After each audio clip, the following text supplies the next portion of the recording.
Badie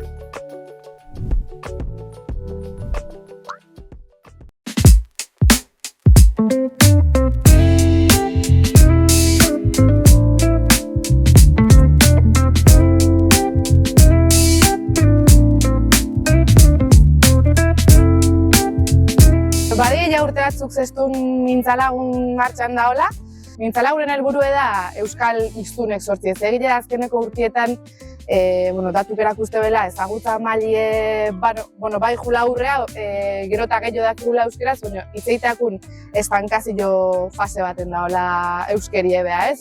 Atzaka dikula erabilerie. Orduan, mintzalagunek zentzu hortan ekarpena nahi dio erabilera horri, euskal hiztunek sortziei. Juntatze ditugu euskeraz dakiben herritarrak eta euskera ikasten nahi dien ikasliek, ez ikasli, baina euskaraz ikasten ari diena kontestu informaletan, pixket interesan da afizioen arabera, ez? Behaiek baloratzea, zertan juntauze.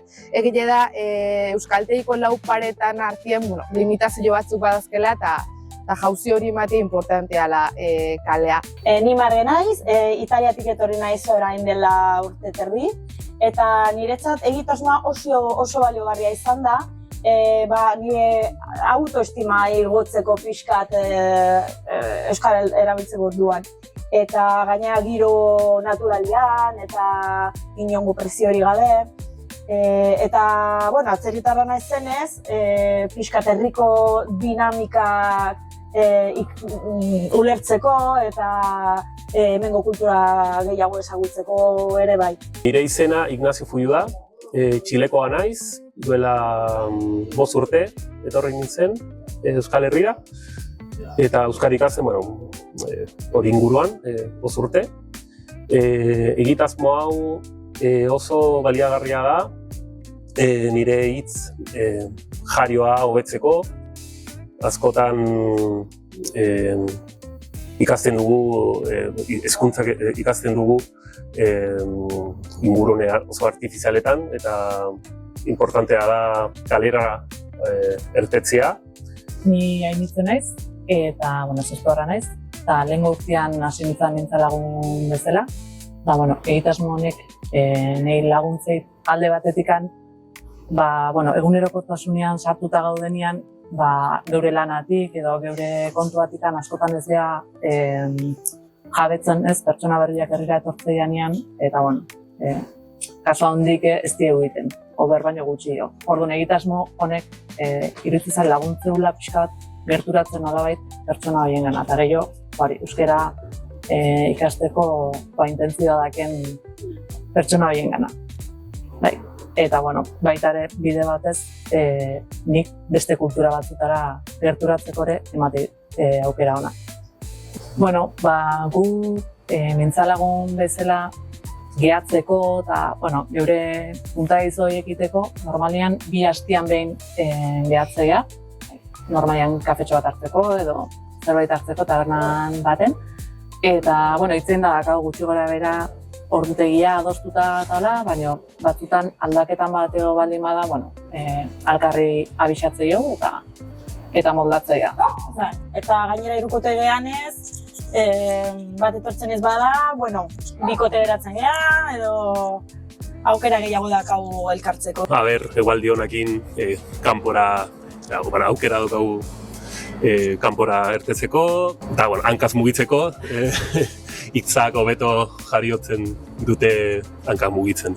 Nik uste, oso lagungarria dira laulako egitasmoa, mintzalagunetan txekoak, baina ia da ere guztiok ezberdinak gehala eta beharrak ezberdinak dazkaula, eta niretzat oso importantea da pertsona egokia edo kasu honetan egokiak topatzea sortzen den konexio hori, klik hori, nire ustez oso gehigarri handia da gustora goteko, esperientzia benetan disfrutatzeko.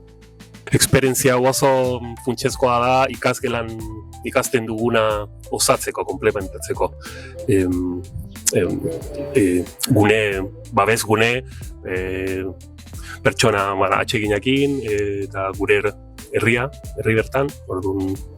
Oso gomendagarria da parte hartzea, eta anima zaitezte herritarrek parte hartzea.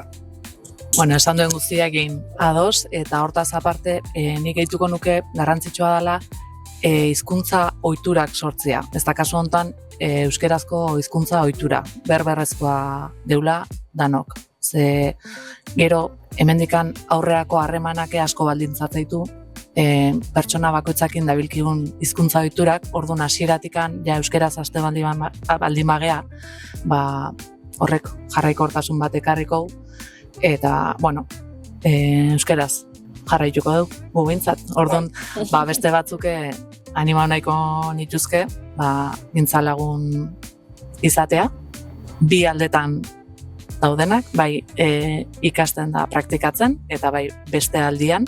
Praktikatzen da ikasten, baina beste modu batea, ze azkenean alde hontakoak asko ikaste du, kulturataz, pertsonetaz, gauza pilotaz, eta hori, jendea animatzea, eta behin esan duen bezala dela leku seguru bat, azkenean gure papela, esango deu, kasu honetan zestuarran papela, izango zen, hori, lasai, inguru lasai baten hitz egitea, ez zuzentzia, hortako irakaslia daude, orduan lan horiek gero ja gelan ingoituzte, edo ikas gelan, orduan patxaraz hitz egitea eta herrira ekartzea.